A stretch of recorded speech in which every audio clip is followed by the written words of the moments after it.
Profil Sumarji, manajer Indonesia yang dipukul official Thailand, juara AFF U22 perwira polisi. Nama Sumarji kini tengah ramai menjadi perbincangan publik pecinta sepak bola Indonesia.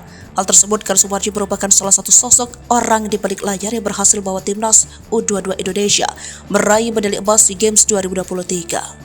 Diketahui sebelumnya, Sumarji merupakan seorang mantan anggota kepolisian. Kombes Pol Sumarji adalah seorang perwira menengah Polri kelahiran Nganjuk 12 Februari 1972. Lulusan Secapa Polri tahun 2001 itu berpengalaman di bidang lantas. Ia mengemban tugas sebagai auditor kepolisian Madya TK3 Idwasom. Sebelumnya dia sempat menduduki posisi Dirlantas Polda Bengkulu, Kasubdit Regiden Ditlantas Polda Metro Jaya, Wadir Polariun Polda Metro Jaya, Kapolres Sidoarjo 2020, Dirlantas Polda Bengkulu 2021, dan Auditor Kepolisian Madya TK3 Polri 2023. Selain itu, sosok Sumarji juga aktif di bidang dunia sepak bola. Ia merupakan manajer timnas Indonesia pada tahun lalu.